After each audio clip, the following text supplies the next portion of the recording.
shine, beautiful people. I'm Anne Asis-Carilo. We are right smack in the middle of the work week. Let us make this hump day extra special with good vibes, inspiration, information, and unstoppable energy. Good morning, I'm Monique Tuzon. Your mornings are always more fun with us. Join us in the next hour and a half for stories and conversations that matter. We have a Girl Wednesday today again. I know. Wait, hold on. Last time Paolo was absent, we were also wearing pink. Oh, were we? Yeah. Ah, So it's interesting. a trend. So I think every time Paolo's absent, we gotta wear pink or red. So we're going to be wearing pink or red until Friday? Oh yeah, you're right. Yeah, different shades. Pwede naman. Pwede. Yeah. So it's going to be a girl show, right? A girl show, girl power show today because you got me and Mo and Coach V later on. And you know what? We got a jam-packed show today. We do. We were just talking about it off the air and I can't breathe preparing for all the interviews today because we got the film historian Nick Deocampo joining us later on to talk more about the late Nora Aunor, of course. Yes. And we're putting the spotlight as well on this young illustrator who published she has a book. She has a book. She illustrated a book published by Disney. So this is so there exciting. You go. I'm excited to read the book. And also, another guest that we have this morning motivational is speaker. Miss Joanna, who created Millionaire Mind Philippines. I am so interested in that because she might change our mindset on Dapat money. not millionaire, billionaire mindset. That So, billionaire yeah, mindset. she's gonna talk more about that later on because Master Hans, from all the horoscopes that he's been giving us the past few weeks, he's always talking about tipid, money. Not right? me. Mine's my posture, so I've been working on that. Not really, but slowly but surely. Anyway, we have a jam-packed show. I hope you guys stay tuned and watch because it's going to be such a fun morning with Anne and I. That's but first, right. Let's check out how bad traffic is this Wednesday. Ooh, And take it away. Let's go see. Let's check out the major roads in Metro Manila at this hour. First off, here is the situation along EDSA Quezon Avenue flyover. You will be slowing things down if you are heading to the Quiapo area. Left side of your screens are vehicles going to Quiapo. Moderate traffic already building up on that stretch. And on the right side of your screens are the vehicles headed to Quezon Memorial Circle. No problem yet as of this morning. Now we take a look at EDSA White Plains. On the left side is a southbound lane going to Shaw Boulevard. Moderate traffic as well building up on that lane. On the opposite lane, right side, northbound lane headed to Cubao. Still free-flowing at this time. Now, the expanded vehicle number coding scheme is in full swing. Guys, it's a Wednesday. Vehicles with license plates ending in 5 and 6 should be off the road right about now until 10 a.m. and again later from 5 p.m. to 8 p.m.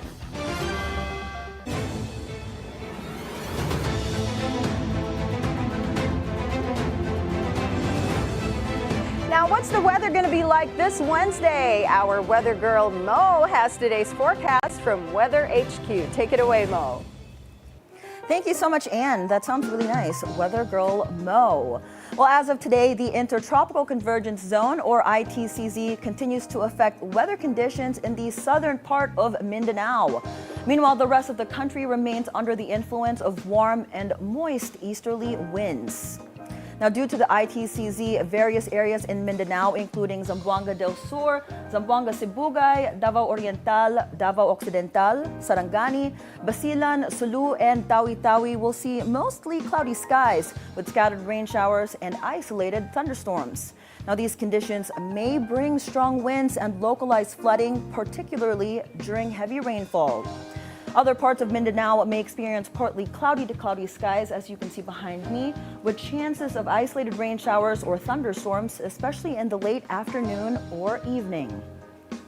Elsewhere in the country, especially in the Luzon area and in the Visayas, easterly winds from the Pacific continue to bring in hot and humid air. This weather pattern is pushing temperatures higher and making the weather feel even hotter and more uncomfortable. Stay hydrated and avoid staying under the sun just for too long, particularly around midday. Now let's take a look at a closer of how these weather systems are impacting the latest heat index forecast from Pag-asa. Several areas across the country are now experiencing extreme heat with heat index levels reaching into the danger zone. Dagupan City, Pangasinan with a forecasted heat index of 45 degrees Celsius, making it one of the hottest spots in the country today. Closely followed by Tuguegarao City and Bayombong, Nueva Vizcaya with a heat index of 44 degrees Celsius. Meanwhile, in Lawag, Ilocos Norte, Bacnotan, La Union, Baler and Casiguran, Aurora, Camiling, Tarlac, Sangli Point, Cavite, and Pili, Camarines Sur, intense heat is also expected with a heat index of 43 degrees Celsius, a level that can pose serious health risks if precautions are not taken. Several more locations have recorded a heat index of 42 degrees Celsius, which still classifies as dangerous. Now, these areas include Sinait, Ilocos Sur, Batac, Ilocos Norte, Kaalayan, Cagayan, Iba, Zambales, Clark, Pampanga, Muñoz, Nueva Ecija, Subic Bay, Olongapo, and San Ildefonso, Bulacan. Additional locations with a heat index of 42 degrees Celsius include Tanawan, Batangas, San Jose Occidental, Mindoro, Puerto Princesa City, Palawan, Cuyo, Palawan, Legazpi, Albay, and Dumangas, Iloilo. Due to extreme conditions, residents are urged to stay well hydrated. Avoid outdoor activities between 11 a.m. and 3 p.m. and check on children, seniors, and individuals with medical conditions who are more vulnerable to heat stress. Now, there are no gale warnings in effect and sea conditions remain calm to moderate and safe for small boats and fishing vessels. Light to moderate winds and waves are expected across most coastal areas. Still, mariners are always advised to stay alert for sudden weather changes and always check Pag-asa updates before heading out to sea. Now, that's it for Weather HQ at the moment. Back to you, Anne. Thank you so much, Mo, for that weather report. In world news, mourning continues for the passing of Pope Francis, who captured the hearts of the Filipino people. He was known as Lolo Kiko, and his messages became a source of healing, hope, and reflection when he visited Manila in 2015. The Pope will be moved to St. Peter's Basilica in Vatican City today for public viewing ahead of his Saturday funeral. In a break from tradition, Francis confirmed in his final testament released on Monday that he wished to be buried in Rome's Basilica of St. Mary Major and not St. Peter's Basilica. Pope Francis had a special connection with the Filipino faithful following his visit to the country in 2015. The Holy Father traveled to Tacloban in Leyte to visit the survivors of Super Typhoon Yolanda. He also held a mass there and pushed through despite the inclement weather conditions. Party list Representative Jude Asidre says the Pope meant so much for the Filipinos whose lives he touched. He was there when our region was recovering from Typhoon Yolanda, when we were at our lowest. He was there to really assure us that we were not alone and that he's there for us. Sabi nga niya, a little bit too late, but he's there. I'm here. Alala ko pa yung sermon niya nung misa niya sa tarmac ng Tacloban. And all these images, all these memories keep coming back to me since we've learned of his passing. So while we mourn, while we are sad by his passing, at the same time we are also grateful, and we want to express that gratitude to him for being not just a pope but really a father to many of us Filipinos, especially in Eastern Visayas. As for Lanao 1st District Representative Zia Alonto Adyong, who is a Muslim, he says what he admired about Pope Francis was his commitment to human rights and his willingness to speak with people of other religions. We joined the global community in expressing our sympathies to the passing of Pope Francis, kasi he's one of the leading voices in pushing for, number one is human rights. He's very active. Before he's becoming a pope, he was really active in interfaith dialogue. I believe he's very much active in supportive of that, the avenue of creating a more humane and more tolerant world. And Islam is one of those religions that really pushes for that understanding and tolerance among the three major Abrahamic faiths. So, of course, we send and express our sympathies to the church and to the entire Roman Catholic community.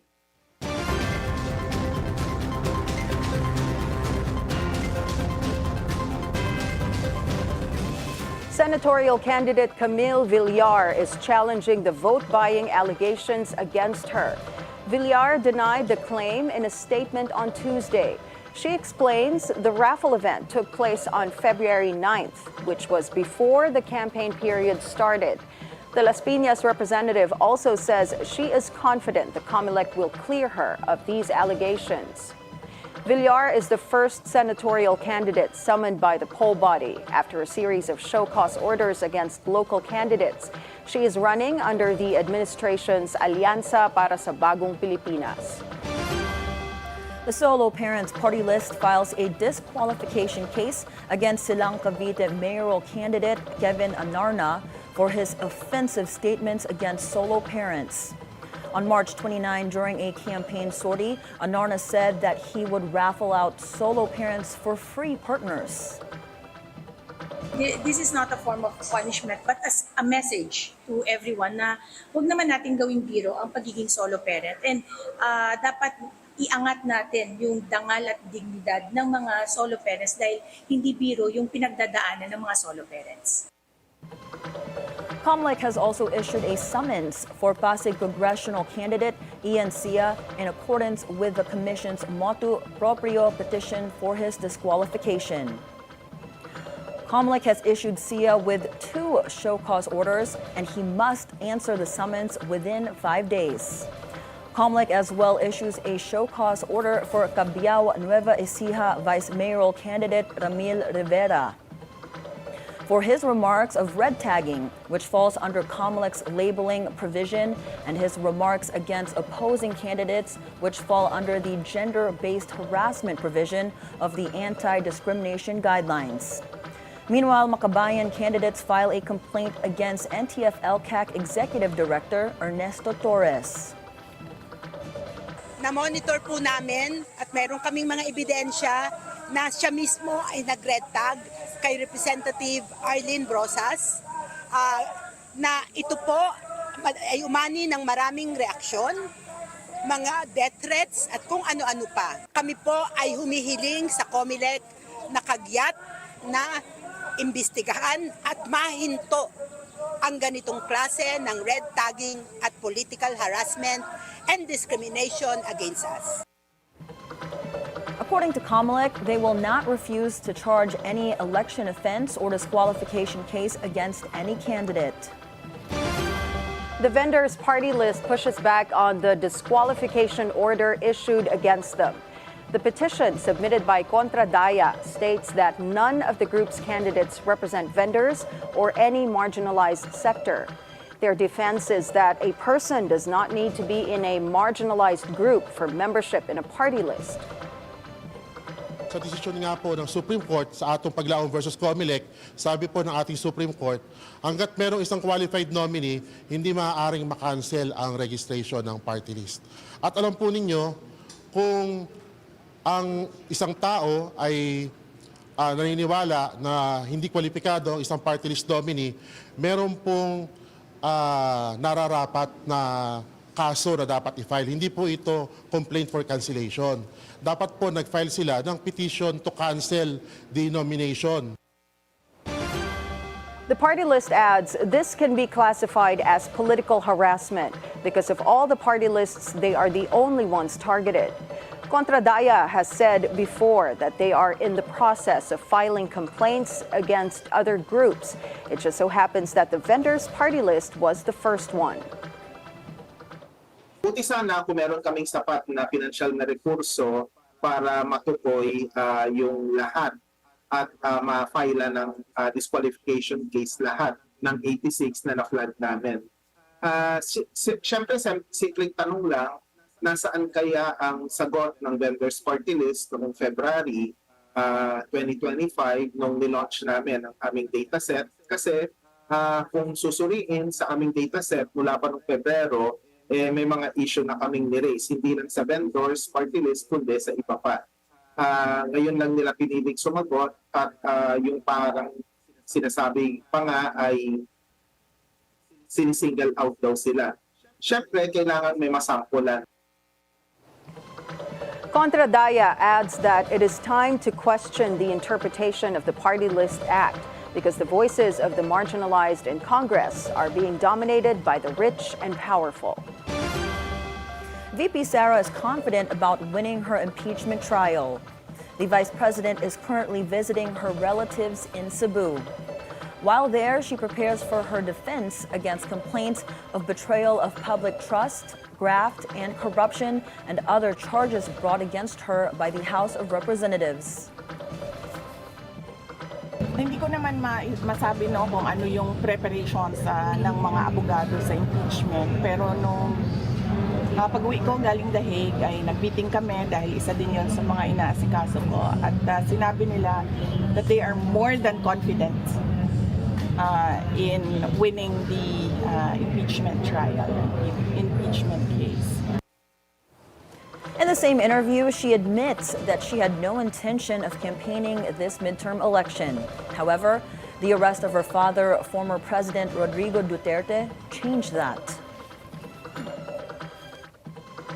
Pagdating namin doon sa The Hague, nagtanong na naman si Pangulong Duterte kung pwede ba daw ako tumulong sa senators, 10 senators ng partido niya dahil naiwan sila dito sa Pilipinas. At sinabi ko sa kanya na okay, since wala ka naman na doon sa Pilipinas, pwede akong tumulong. Now in sports, Filipino tennis star Alex Ayala is preparing for her next big challenge in the clay courts of the Madrid Open. The women's world number 72 is up for a rematch against women's world number 2 and defending champ Iga Swiatek.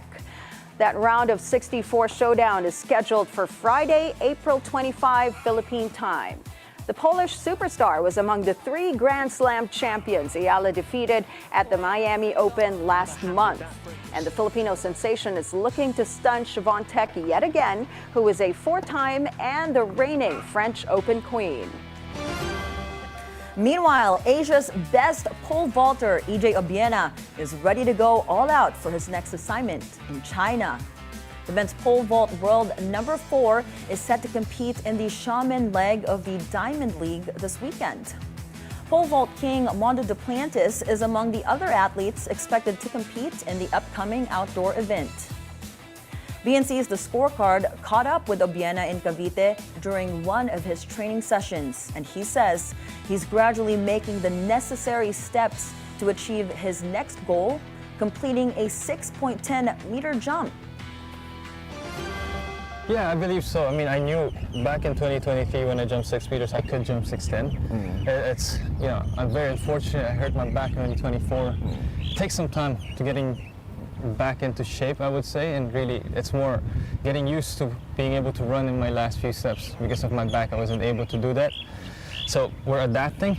I think if I get, first of all, I need to go back to where I was.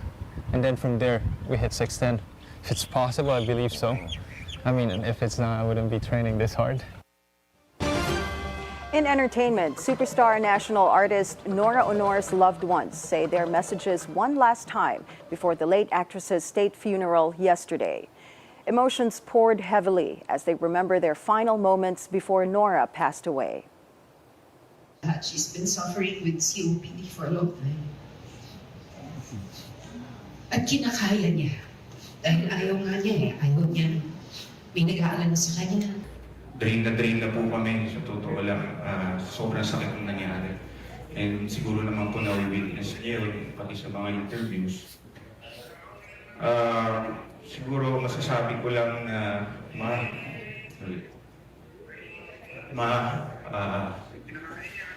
na mahal ka namin.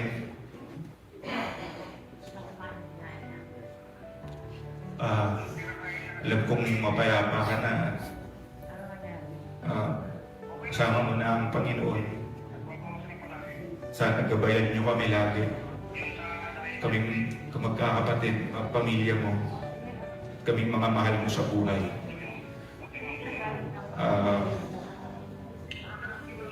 We love you so much. I'll see you in time. Meron kami mga hindi pagkakaintindihan na maraming times na hindi po kami nakakapag-usap. Mga kapatid ko po nakakausap nila si Mami, pero ako po hindi masyado. So, kaya ayoko pong magsalita dahil I am still full of regret. Yun po, pero sabi naman yun po, huli daw kong nawawala kapag kakapalo na yung pandinig. Sana po narinig niya ako. Sana po narinig niya na nandun po ako. Alam mo naman kung ano po yung sinabi ko po sa inyo ba?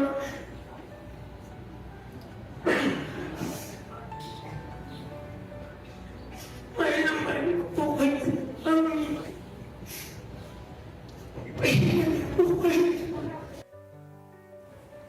Nora Aunor's state funeral yesterday was declared a national day of mourning.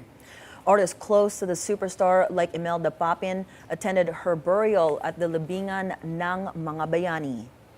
Government officials like Senator Robin Padilla and the First Family were also in attendance.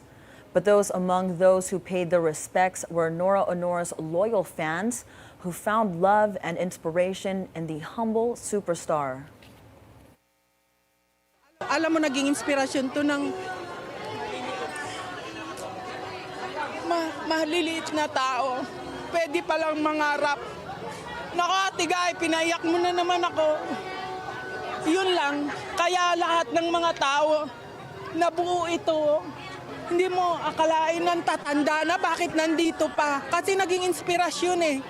Ang maliit pala, pwede palang umakyat. Nung kabataan po ng nanay ko, pinanganak niya ako, mayroon na po akong nananaytay sa aking mga ugat ay isang dugong Nora Aunor. Lagi namin siya nakakasama at napakabait po niya. Lagi po siyang may time para sa mga fans niya.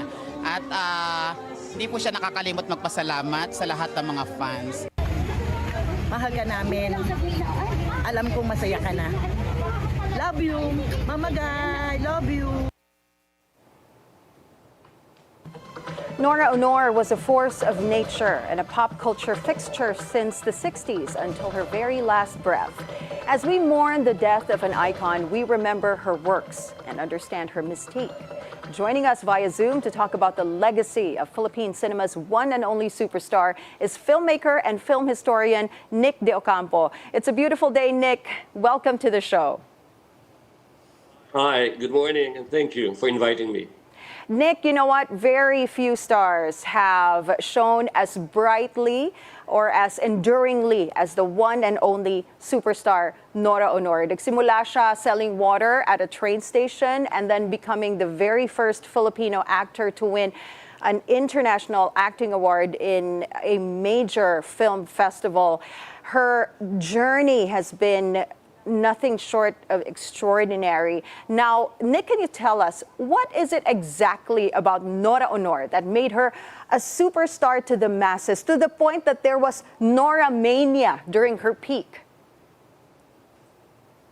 Well, Nora was really a multimedia star. No, I mean, it's almost like there's no way of escaping Nora, because first we heard it on radio when she was a singing star. Then she moved on to the movies. She even went to theater. And in print media, we just cannot escape Nora Aunor because the media just loved her. They wrote a lot from the broadsheets down to the sensational gossip magazine. So Nora Aunor was just everywhere. She was ubiquitous.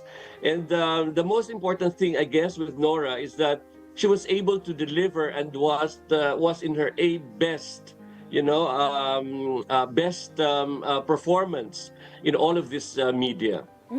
Like you mentioned, she is everywhere, and she's not just here in the Philippines, but she is national, she's global. So how do you think she influenced both the Philippines right now and in the global stage? How do you think her acting, because I know she has a specific thing that she does with her eyes.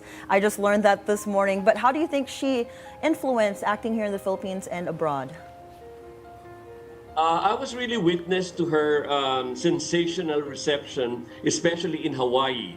I have here a photograph with Ate Guy, and we were together in Hawaii. And talagang that was the first time that I brought her also as a jury, a member of the jury, and her films were screened in Hawaii. And her performance was really sterling. No? I mean, first of all, she really appealed to a built-in crowd of Filipinos in any city that that her films are being shown. So she has this mass adulation already among Filipinos. But this is also a way of bringing in a lot of the other foreign audiences, and most especially the important film personalities in foreign festivals were beginning to take notice of her, in fact giving her awards. Yes, mainly she has all the equipment in her body almost to use, no, for somebody like myself who also directs. One that you have to look for is that, what is it in your actor that, would be able to put across the emotions and the message that you want to do. And Nora Aunor is just perfect in all of this, her voice, her eyes, her movements, and ang dali niyang turuan, no? And she's able to really deliver. We love looking at all these photos you have with Miss Nora Aunor. You have your own personal moments with Miss Nora. What can you tell us, Nick, about your interactions with her? It's so emotional because I was at the necrological service last night, and when I came home, I dug up what little memorabilia I have of Nora Aunor. I want to show you one. This photograph that was taken, and she gave me on December of 1991.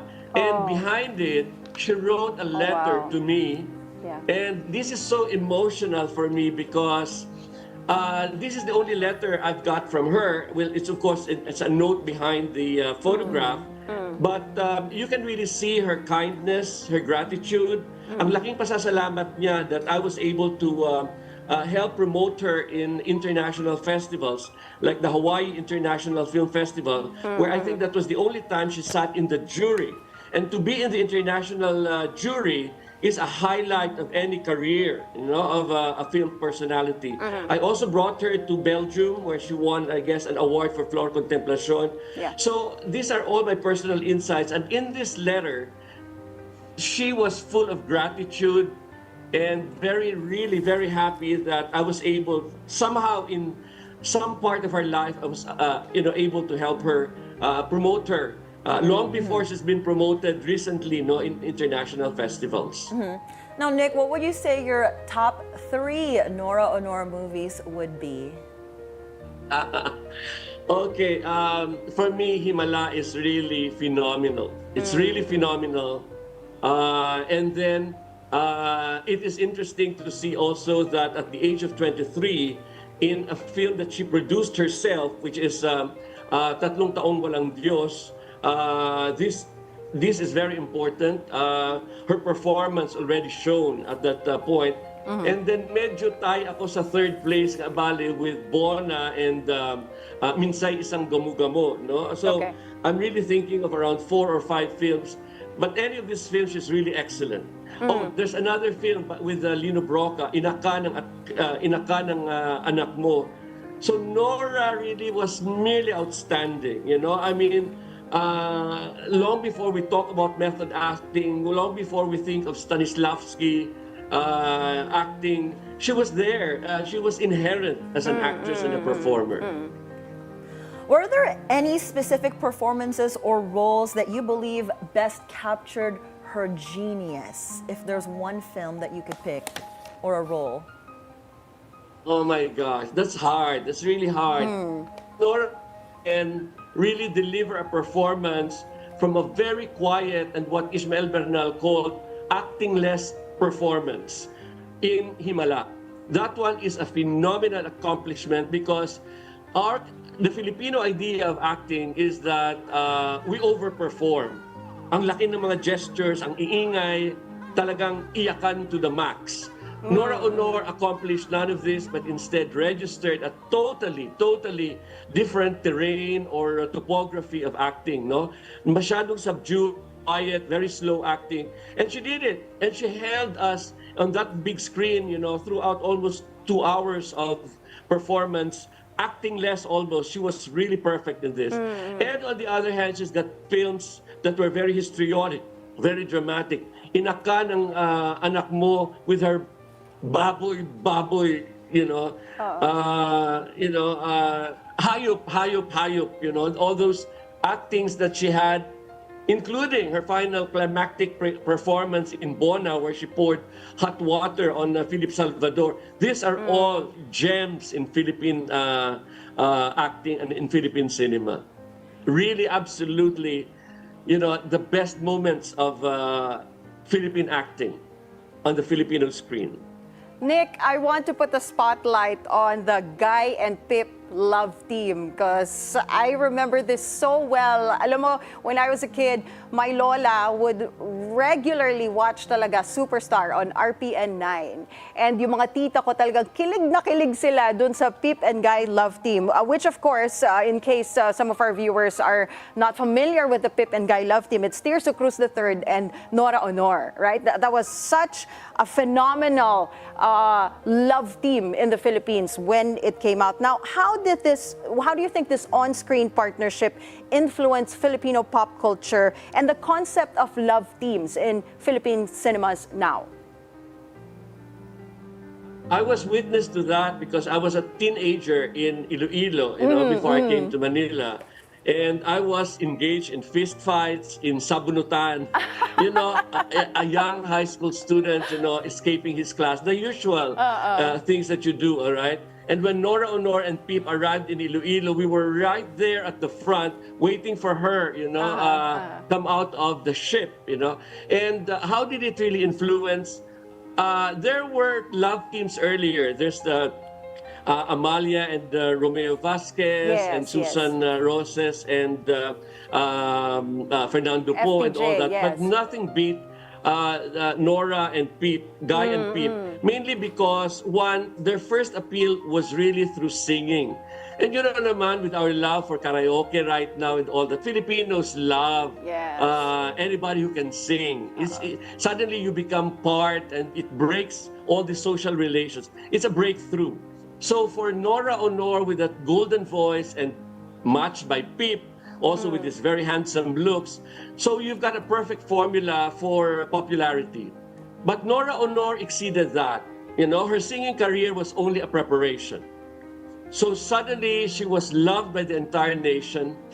And then she, at the age of around 22, 23, she broke out and started to move on into film.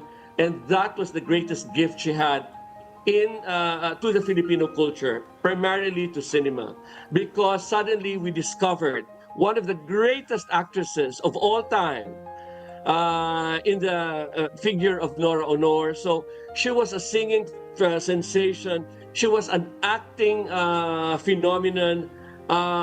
In theater, she was sterling and she was good. And as I said, she's all over the diario. Match that with her controversial life, and you've got a perfect idol for the Filipinos. You know what I remember, because you mentioned Nora Aunor's singing career, naalala ko meron siyang version ng Pearly Shells. And my titas... Do you want me to sing? Do you want me to sing it for you? Nick. Yes, please. Oh my God. Pearly shells on by the water. Diba? Tapos kami mga bading, you know, you're dancing. Yeah, I think, no, all of us, you know, that was our national anthem when we were young. And my sister, you know, I was very close to my sister. I'm very close to my sister. And we were two teenagers who were just, you know, totally all over Nora Aunor and that made her enroll in a Hawaiian dance. And me, okay. and me, I can only watch her from a distance because she was living the Nora Aunor dream, singing with pearly shells and also dancing to it while I cannot. Nick, you know what? It's so crazy that I know that song because my Lola used to sing that to me when I was younger. And I grew up in the U.S. I'm Lola too already. So kaedad ko yung Lola mo, I'm sure. No, you look young. So I'm surprised when you were singing it, I wanted to sing along. But we have so many questions to ask you, but unfortunately we're running out of time. But I want to close this segment out. If you could say one thing to Nora Aunor right now, what would it be? Thank you, Nora Aunor, for the great gift of art and great gift of performance that you helped blaze on Philippine cinema. We are grateful for your presence, and now if you're gone, you now will become the myth of Filipino film culture. We love you, Ate Guy. Thank you so much for your time this morning. Filmmaker and film historian Nick Deocampo, thank you for joining us this morning, Nick. Thank you. Thank you very much. Well, when we come back, a Filipino artist lends her creative touch in a new Pinoy-inspired children's book from Disney. Ara Villena joins us live to talk about the Gobbling Goblins after the break. Don't go away. It's a beautiful day. We'll be right back.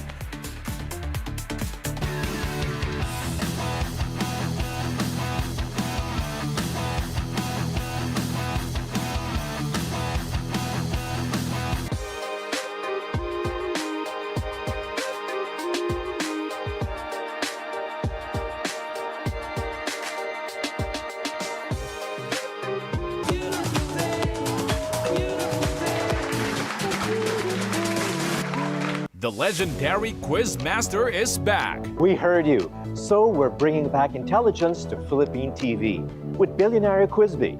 Billionaire Quizbee will feature questions on science and technology, arts and literature, mathematics, history and geography, social sciences, and general information. We look forward to seeing you rise to the challenge and compete for the title of the very first Billionaire Quizbee champion.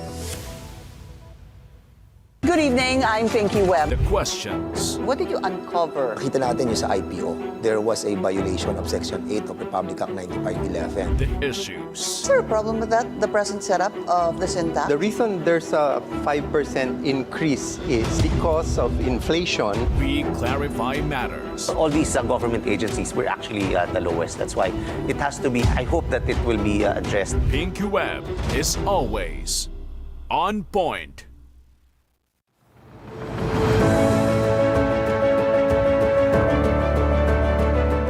Education is a basic human right, yet for many, it still feels like a privilege reserved for the few. I feel like if wala sila, it's gonna be really impossible for me to finish school.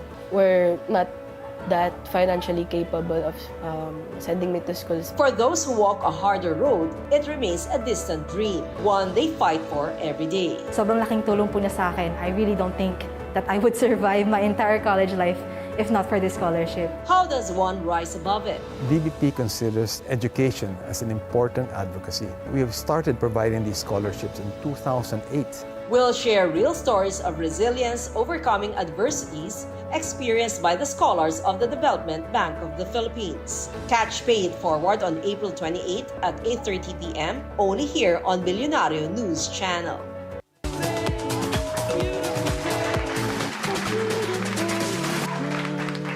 Welcome back. You're still watching It's a Beautiful Day.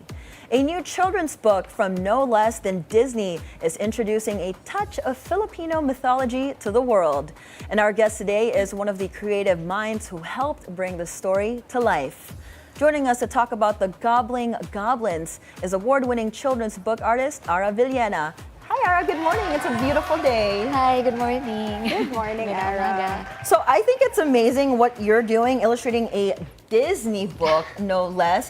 I want to know, though, how did you, I guess, intertwine goblins and Filipino mythology when you created and basically drew the whole book? Mm-hmm. Bale, nung kinoconceptualize namin yung book, mas nandun talaga ako nagbatay sa kung paano ba magmumukhang parang Pilipino, no, yung mga characters. Kasi yung usapin kasi ng pag-illustrate para sa kultura ng Pilipino, edi mas maganda kung mukha talagang mga Pilipino, mukha rin talaga, yung kahit yung konting mga detalye sa libro, sa background, nandoon yung, kumbaga parang touch of Filipino culture. So mas ganun yung naging batayan ko, no, nung kung paano dinesenyo yung libro. Can you show us some of the touch of Filipino culture that you did here in the book? Like, for example, with the goblins? Actually, yung part... Let's show it on cam. Yes. Are these the goblins? Yes, sila. Okay, yung so here, I wanted to see which one. Yeah. So, yung very particular na parang common na ginagawa ko sa lahat ng mga libro na ginagawa ko, edi syempre yung skin tone, no? Okay, yes, Kasi of course. hindi... Para makarelate yung mga batang Pilipino na hindi naman laging maputi, hindi laging So, kahit nga iba't ibang shades din siya ng pagiging kayumanggi o ng pagiging moreno, morena. At isa pa doon, edi yung...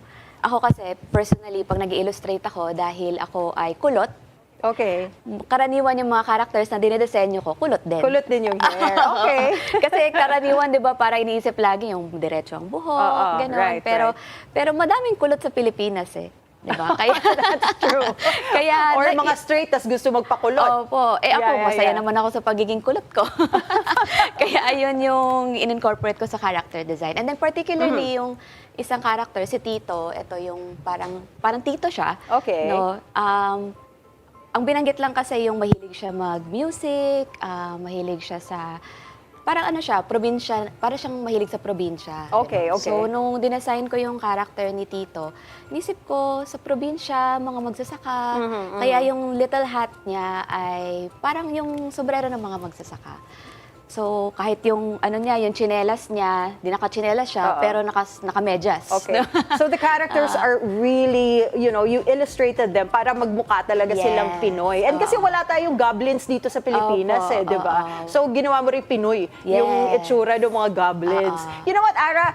I'm interested because you are so young, you look so young.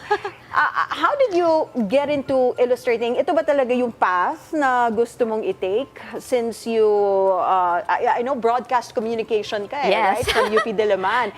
So what was that pivotal moment yung na-realize mo na, you know what, I want to illustrate books. And why children's books? Actually, yung... Bata pa lang ako, nagdo-drawing na talaga ako. Okay. Tapos, nga yun parang iba-iba talaga yung naging landas ko sa paglaki, no? Pero very supportive yung parents ko sa hilig ko sa pagdo-drawing, no? Okay, okay. Pero nung nag-college ako, nag-fine arts ako actually, pero parang siguro midlife crisis, gano'n.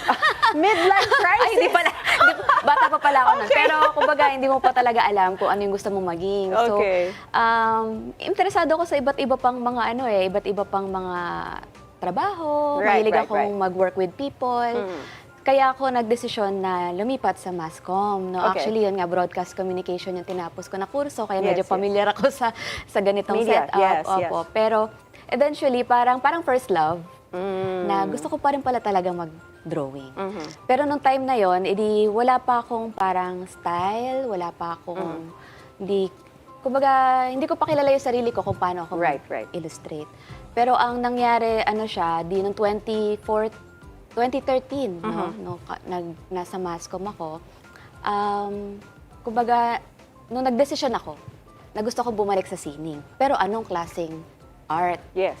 So, ang ginawa ko, dahil may internet naman na nung panahon na yon, nag-google ako ng mga beautiful art on the internet, ganyan. Tapos nakita ko, actually, international na artist, no?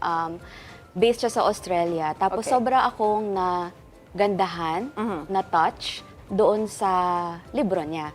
Just children's book yon. Tapos sabi ko... Is this The Red Tree? Yes. That was your influence? Okay. Yung The Red Tree and yung mga works ni Sean Tan. Okay. Na na-realize ko na children's book siya pero kaya niyang tumawid ng edad. Kaya naisip ko na parang ito yung klase ng sining na gusto kong gawin. Dahil yung particular pa nga sa The Red Tree, meron siyang usapin ng pag-asa. At nung panahon na yon, yun ang kailangan ko. Right. Tapos naisip ko, ito yung gusto kong maging klase ng sine.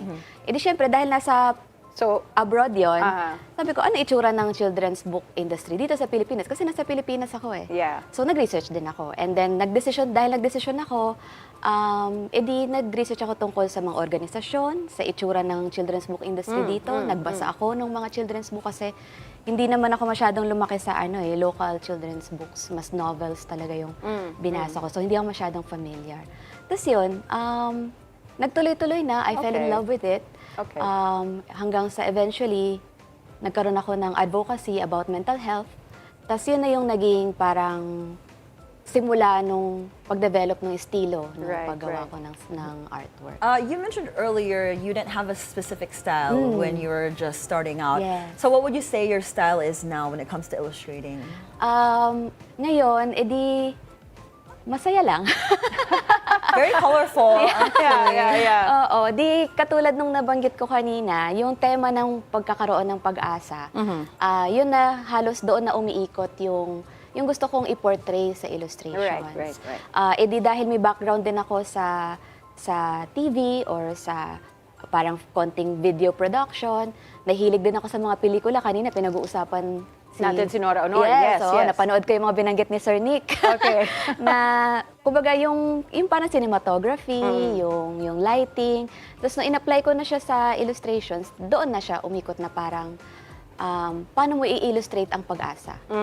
So, ginamit ko yung parang lighting, pagkakaroon ng, kasi yung source of light in the middle of darkness. Kaya madalas talaga yung mga illustration ko, meron siyang ganong nilalaman o tema. I feel like parang ang hirap no? You're trying to illustrate feelings, right? Like hope, courage, di ba? Parang hirap niya i-drawing na makaka-relate yung mga bata, right? Going back to this book and the other books that you have written also, ano yung mga challenges na nafe-face mo when you're trying to put the whole narrative into an what do you call this? An image that the children can relate to. Ano yung mga challenges mo doon? Actually, siguro kung particular dito sa Gobbling Goblins, ang mas naghirapan talaga ako ay yung context nung author na based siya sa US. Hindi pa kasi ako nakapunta ng US. Kasi hindi ako familiar doon sa backgrounds, anong klaseng neighborhood. No, kasi ako, mas familiar ako sa pag-i-illustrate ng mga batang Pilipino na nakikita ko sa personal.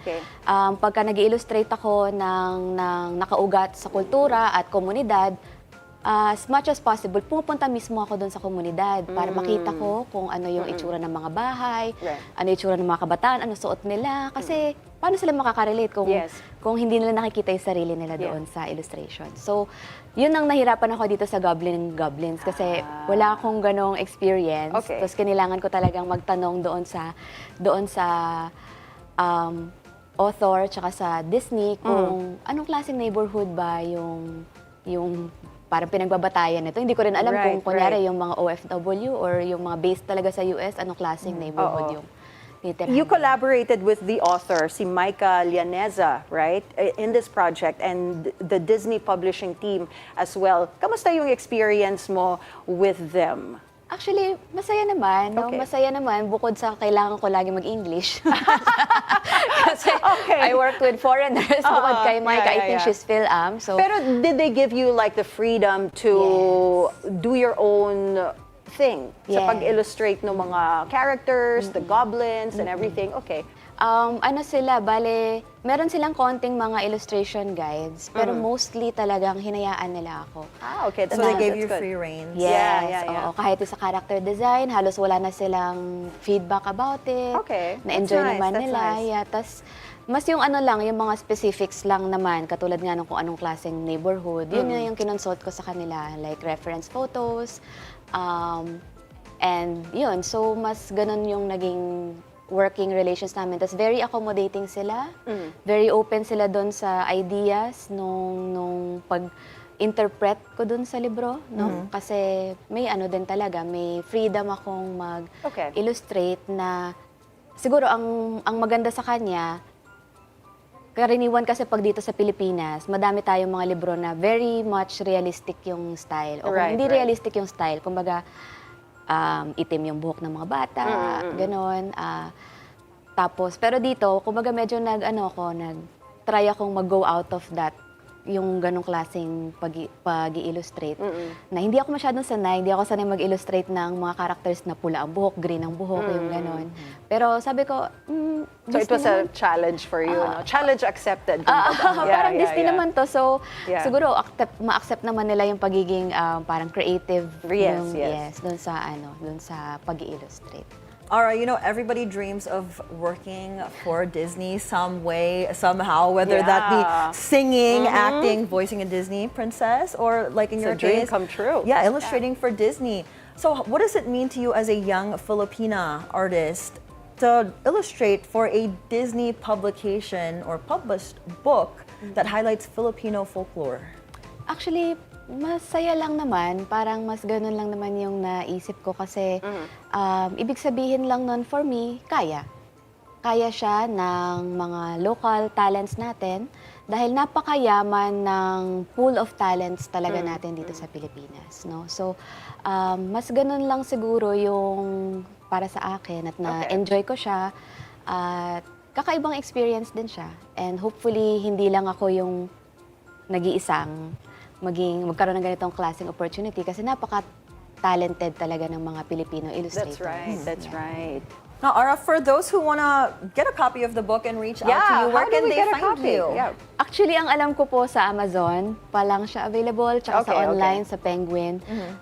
So, hindi pa siya available locally sa mga local bookstores natin. So, mas online talaga siya if bibilhin from here, unless based talaga sa US, which is easier for them to get a copy of the book. All right. Nice. Well, thank you so much for joining us and for bringing this book straight from the US. Yes. Yep. That was award-winning artist Ara Villena of Disney children's book, The Gobbling Goblins. Now, up next on the show, we've got a girl boss entrepreneur who is a fashion designer, talk show host, and CEO of an events organizing company. Woo! Joanna Marie Lazaro joins us on It's a Beautiful Day after the break, so don't go away.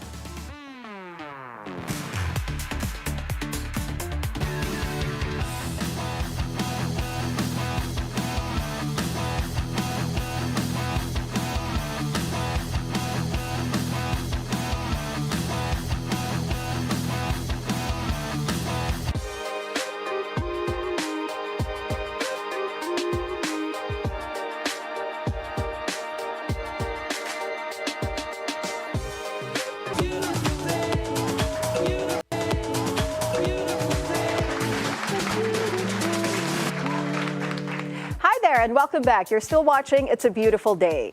Joining us now, we have a fashion designer, CEO, and show host, Joanna Marie Lazaro, CEO and co-owner of Loris Enterprises, which organizes Millionaire Mind Intensive Philippines, a world-renowned training seminar helping people reach financial freedom. It's a beautiful day. Joanna, good morning and welcome to the show. Grand Rising, girls, and thank you so much for having me. Indeed, it's a beautiful day today. You know, Mo and I are excited because we feel like after this interview, we are going to be having not a millionaire mindset, but a billionaire mindset. It is done. You're on your way to being the billionaires that you always want to be. Oh my goodness. I need that energy. I I'm know. like, yes. Yeah. I feel empowered right now. But Joanna, you've mentioned in your past interviews that you grew up in poverty, in the slums, yes, as you put it, and then you transformed your life. And we want to know, can you take us through this journey of yours, how that upbringing made you who you are today? Thank you so much. So, Grand Rising to all the viewers of It's a Beautiful Day. Thank you so much again for having me. I grew up from the slums. So I grew up from poverty. Money has always been the issue in our household. Okay. My parents would always have an argument. They would always fight because of money. So most of the time, there were more luck rather than there's abundance.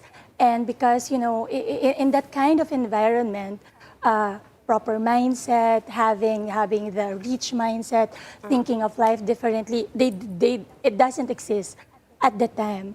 And the height of the poverty for me was when I was 18 years old, and my mom and I had to eat a spoiled rice, panis na kanin. Panis na kanin, okay. Yeah, which she recooked. So she washed it, she recooked it, and then she served it for the two of us. At the time, our family were separated from each other. So my siblings were in the province. Another sibling was in Manila because at that time we were living in Cavite, in Dasmariñas, Cavite. And we have nothing left to eat except that spoiled rice. And my mother, she has always been this very, resilient. I believe the strength that I have, the resilience that I have, I always got it from her. Okay. So while she was serving it for us, I really couldn't look at her because I could feel the defeat in her. I'm not yet a mom, but I know that I'm gonna be. But I know the feeling. I kind of understand the feeling that imagine having your child have to eat that kind of food just to survive for that day. So while we were eating that, we were both crying silently. I wasn't looking at her. She wasn't looking at me. So we were just trying to consume the food in front of us so that we can have something on our stomach on that day. Okay. So while I was eating that, something in me snapped, and I would call it my silver lining. Okay. That's when I made a decision that, I don't want to be a victim of my circumstances anymore. Right. I'm already 18 years old. I can do something about this. So that's when I decided I quit my school, and then I went back to Manila and I started working and I started helping the family financially. So the person that I am right now, I always attribute it to that moment in our life that panis na kanin actually molded me to the person that I am right now. And it would always be my guiding light. Whenever hardships would happen, something challenging would come into my life, I just go back to that moment that if I was able to survive that, there's nothing that I cannot survive anymore. Yeah, your story is amazing and definitely super inspiring. And I understand you wear a lot of hats. Yes. You're a fashion designer, CEO, event organizer, and more. How do you find time to have time for yourself and just balance all of that? Yeah, self-care is actually very important, But of course, I would have to attribute it because right now we are actually hiring a lot of people, and because we are growing, we are scaling, and we are really investing in our staff, in our employees.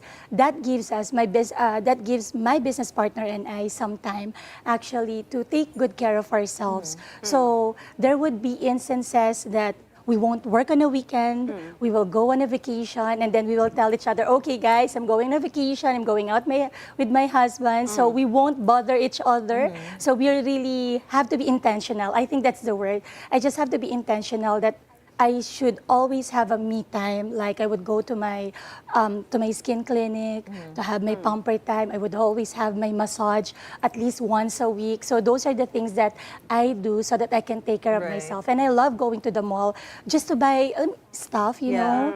I love shopping, but not the one that I splurge a lot. But I just love to buy kahit yung mga maliliit na bagay. It makes me so happy. You have to take note, and every week we got to get a massage and like a facial and everything. Much needed. I think we already do that. I don't know if it's once a week, but maybe every 2 weeks we do. Yes. I have actually I have two masseuses that they would go to my home. So I would request them. When I feel so tired, when I feel so heavy, the massage would really lift me up. Okay, we'll probably get and I'm happy already with that. We'll get your masseuse's number after the show.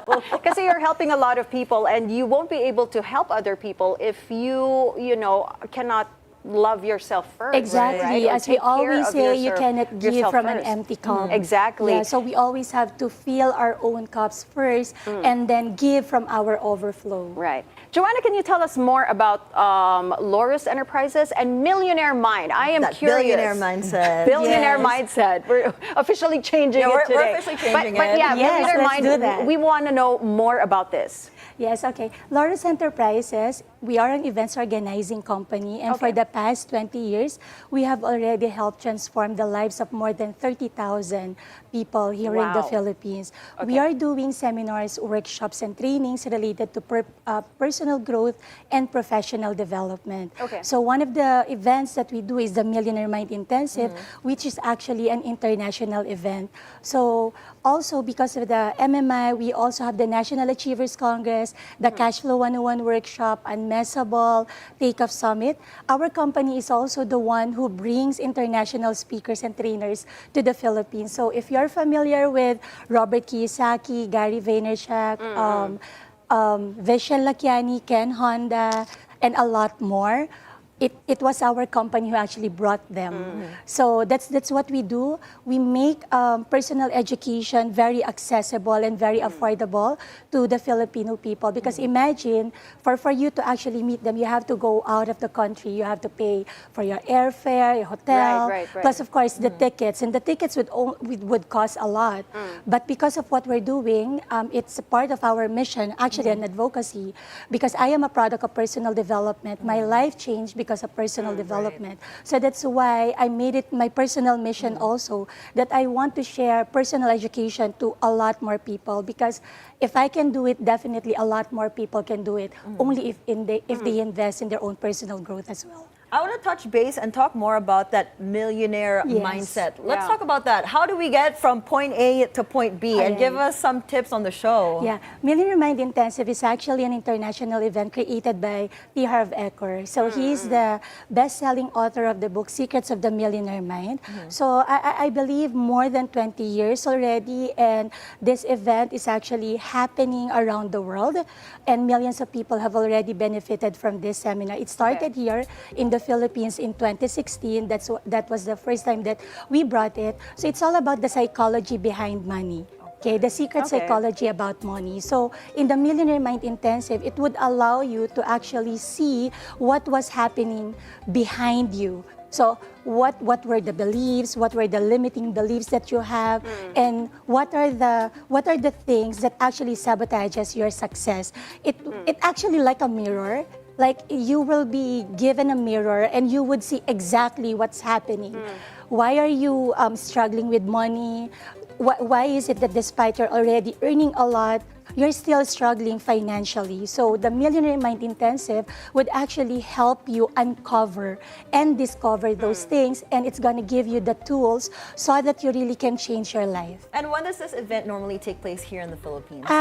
We just had one last February. The next one is going to happen on July 25 to 27 at One Space, One Ayala in Makati.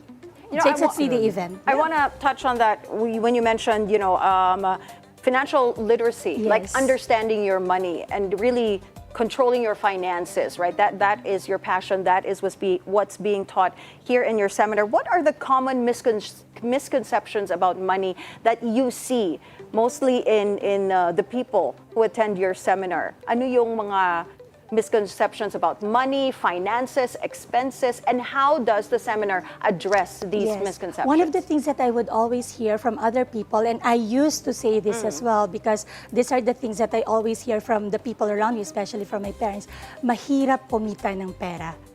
That's so true, many, though. Many people are actually saying that. But what we didn't know is that whenever we say mahirap, things became hard actually. Kasi nagiging self-prophecy na natin siya.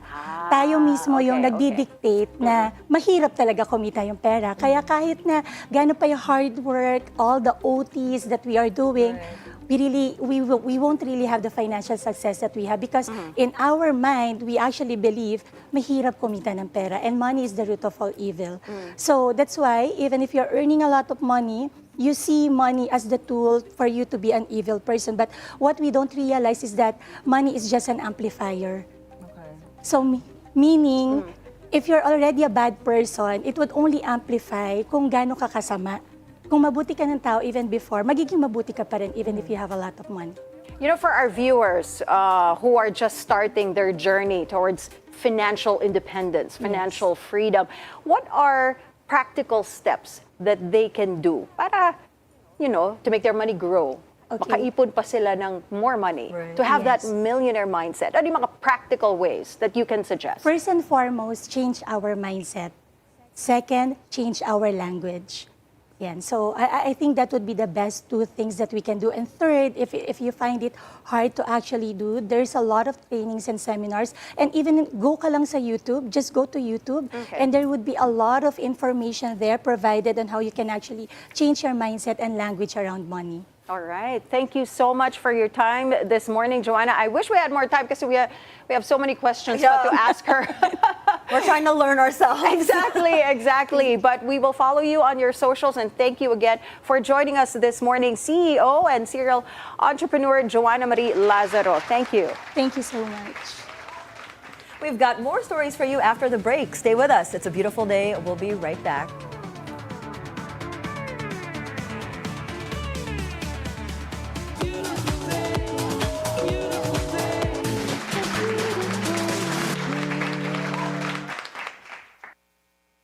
Hello and welcome to Follow the Money. I'm Rain Musni. Join us as we explore the tools and insights you need to jumpstart your financial journey. We empower. This country deserves a real choice in the next election. We motivate. Do not invest money that you're not able to afford to lose. Changes that are vital. We're monitoring the sale of these products online. Follow the Money with Rain Musni. Keep it here on the Billionaire News Channel. Always on top.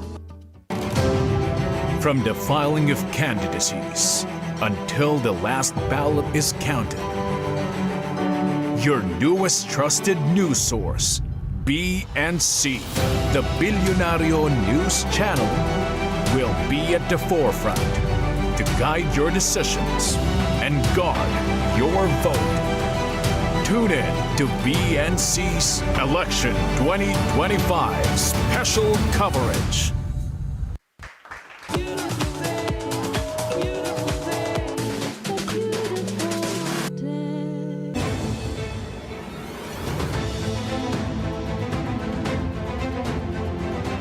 Welcome back. You're still watching It's a Beautiful Day.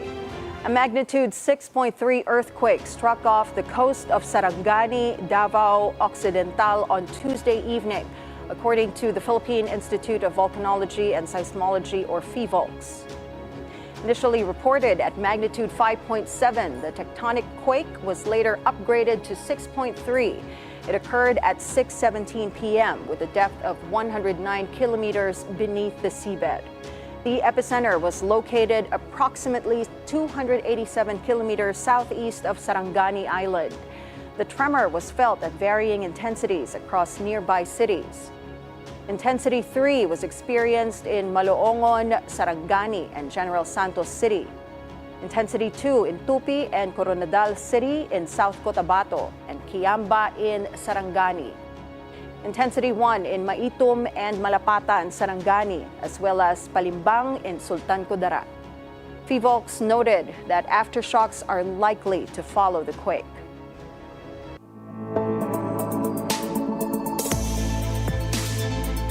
Pakistan's largest city, Karachi, sweltered under scorching temperatures on Tuesday, April 22, with the mercury soaring to a blistering 41 degrees Celsius. The searing heat prompted residents to seek whatever relief they could. Some stood under hoses for a quick cool down, while others turned to chilled drinks in a bid to beat the oven-like conditions. According to the meteorological department, the city is in the grip of a heat wave that shows no signs of easing just yet.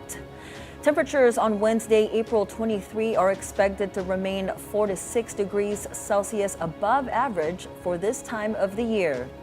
A public advisory has been issued urging citizens, especially children, women, and the elderly, to take extra precautions. People are advised to avoid staying under direct sunlight during peak hours and to keep themselves well hydrated to avoid heat-related illnesses. Now, eto na! Coming in hot from the weather to the stars. Is Wednesday going to be your lucky day? Let's find out from our resident energizer and feng shui master, Hans Kua, in our horoscope of the day. Take it away, Master Hans.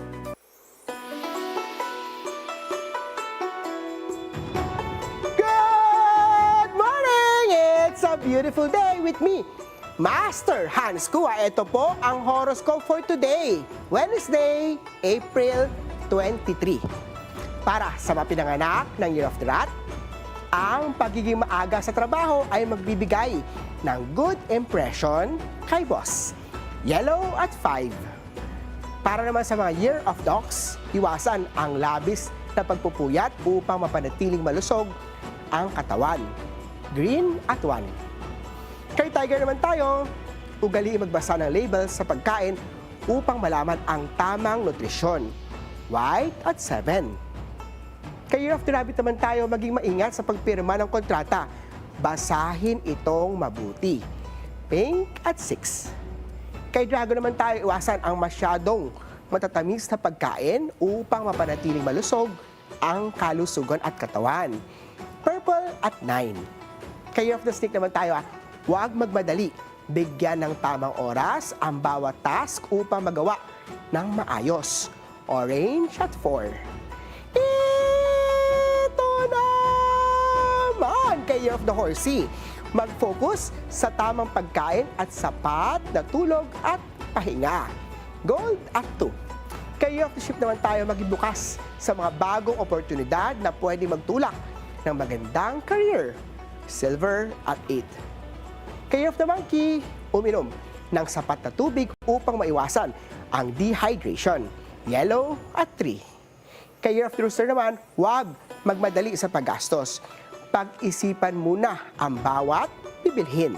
Red at 5. Kay Dog naman tayo, maglakad-lakad sa umaga upang ma-refresh ang isip at katawan. White at 7. Kay Of the Pig naman tayo, maging masinop sa mga gamit upang hindi agad bumili ng bago. Blue at 6.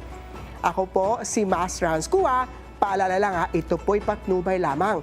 Ang tunay na swerte ay nagsisimula sa pagiging totoo. Abangan ang horoscope of the day dito lang po sa It's a Beautiful Day with me, Master Hans Kua. Thank you so much, Master Hans Kua. Now, tampo is a universal language for us girls. But turns out, tampo is not universal across all cultures, really. Dating Coach V decodes the tampo behavior in Pinay girls in today's Love Hacks. Take it away, Coach V.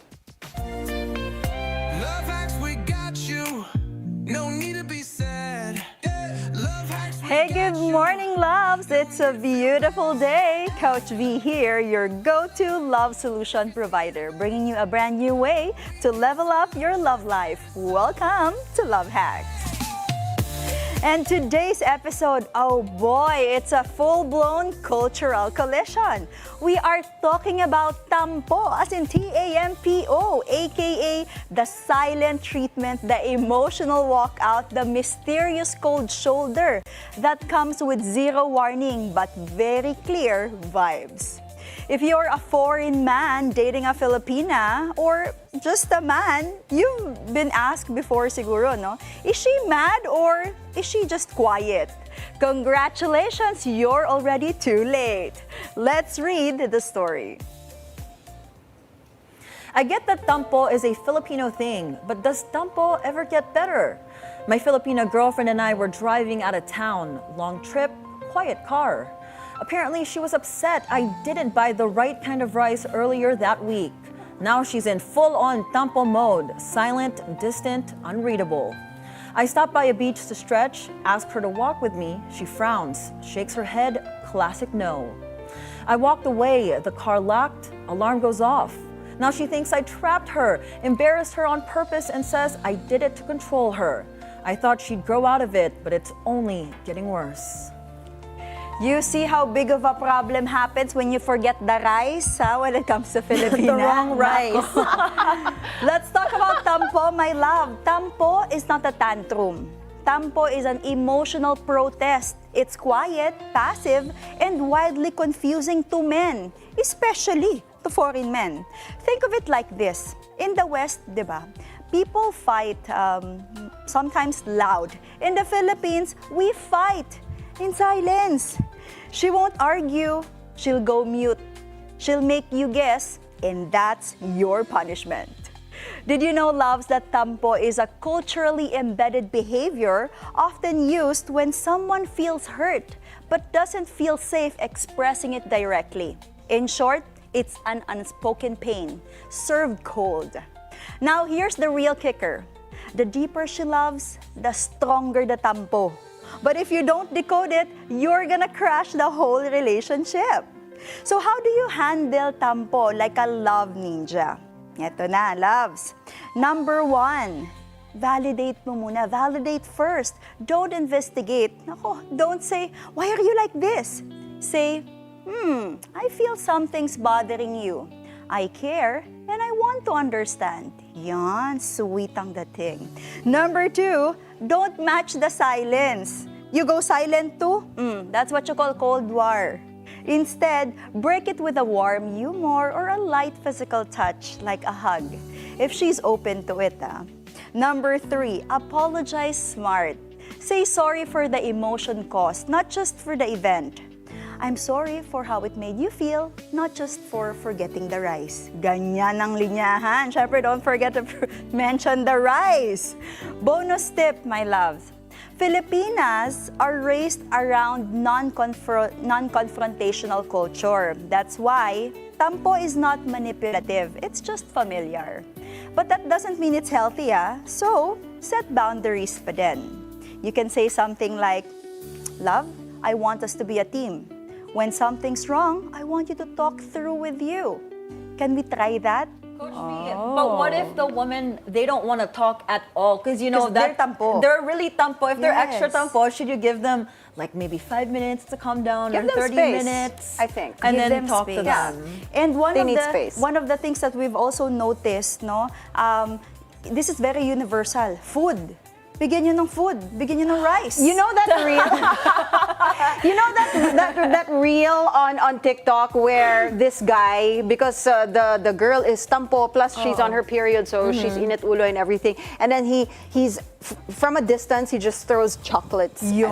That's hilarious. I feel like that works though. It really works, my love. That's sometimes like, Talaga? should I throw chocolates? And I'll be in a safe distance. I'll just throw the chocolates your No, way. but honestly, coming from a woman's standpoint, because all of us, right, we get tampo. Yeah, and that's all true. we want is actually, honestly, for the guy to be more lambing. Yeah, And be I more love like that. endearing. Like instead of like what you said, don't do silent and silent. Yeah. Because that's a Cold War. Like Cold I'll be War. more pissed that Yes. you're quiet and not making me pansin. So for me, I'd rather you be like, oh, what's wrong? Like here's some food, here's some Right. chocolate. Like go the Like extra from a distance, mile. like giving you that space, but at the same Yeah. time, not matching your cold mood. Important. Too bad is we not don't to have Paolo overwhelm here. them. We need a guy's Right. perspective. Pero let's ask Oh, let's ask the Dennis. cameraman. Tama ba? When a girl is tampo, do you guys stay silent lang or mas malambing kayo? Oo. Yeah, tama. Diba? And for foreigners Galing who mo may be talaga, Kes. watching, Ikaw ang ikaw ang lambing peg. means sweet. Boyfriend Yeah, peg. be How do you extra say lambing in English? Be sweet. Be Just sweeter. extra Be sweet. sweet. Yeah. Oh, another term for the non-Filipinos out So there. just know tampo and lambing, your two Yes. favorite words. And going back very briefly dun sa food, there's an experiment wherein when somebody's fighting, magpagitna ka lang daw and you eat your food, they're gonna stop. Because that's the power of food. 'Cause That's they're why. eating. Yeah, So they it's won't calming fight. effect kasi when you see Right. food, especially if it's their favorite. So my loves, tampo, just to be very clear, it's not immaturity. It's a language, a way of communicating how she feels. But love requires translation, we agree, and maturity from both sides. So if she's tampo every week, nako, the sister needs growth. If you're clueless each time naman, you need coaching from Coach V. And if you're dating a Filipina, it is a must to learn the art of gentle confrontation. And always bring rice to avoid trouble. That's it for today, loves. This is Coach V giving you real talk about real love. Want more insights on Filipino dating culture? DM me at Dating Coach V. And if you're a foreigner falling for a Filipina, I have a whole playbook just for you.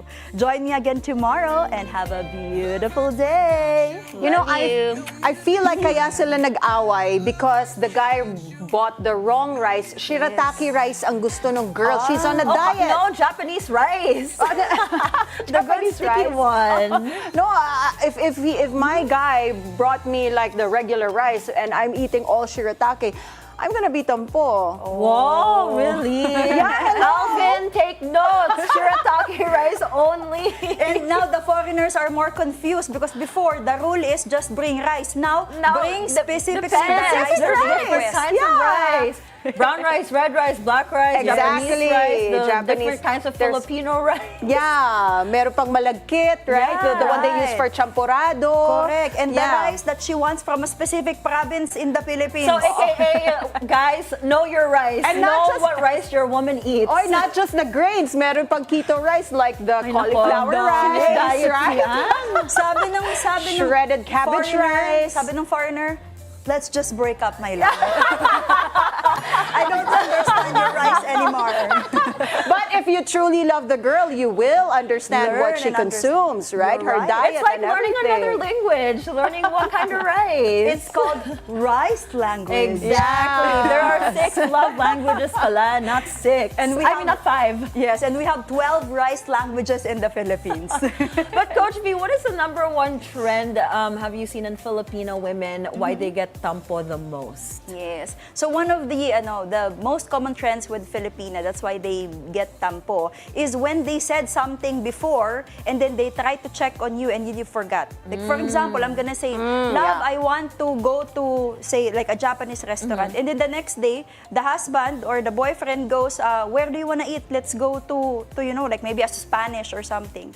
Tapos sasabihin niya, like in her mind, she's gonna think, I already told him that I want Japanese, but he's not following what I want. Not remembering, not realizing little na details. maybe Yeah, the yeah. boyfriend just forgot. So we're really tampuhin by nature. And it's also our way of making abuso.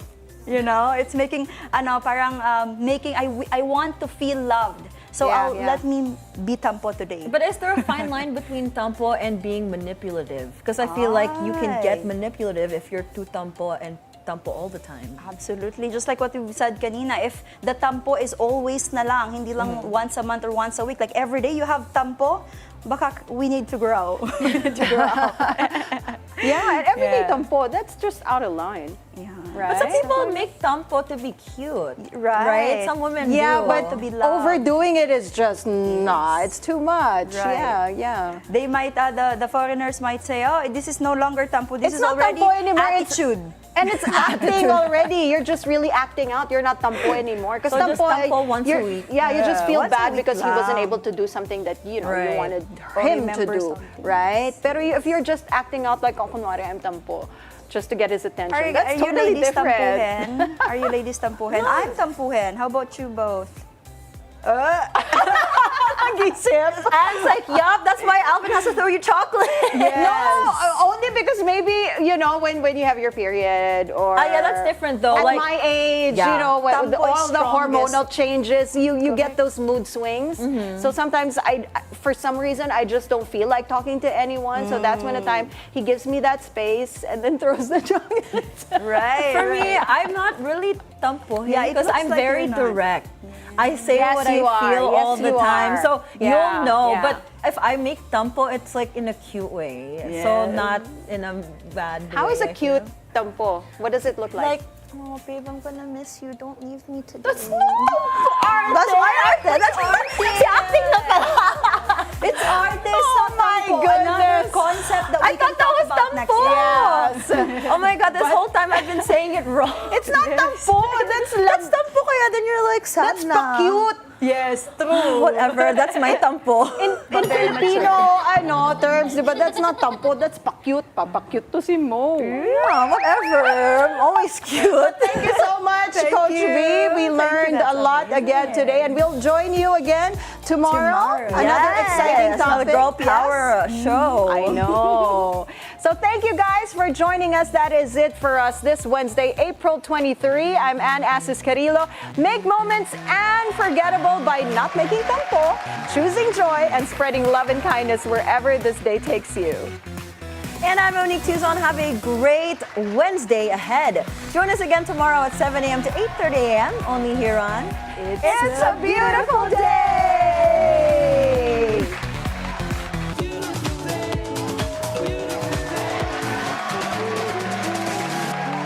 The questions that matter, the answers you deserve. This is where ideas clash, visions collide, and perspective change.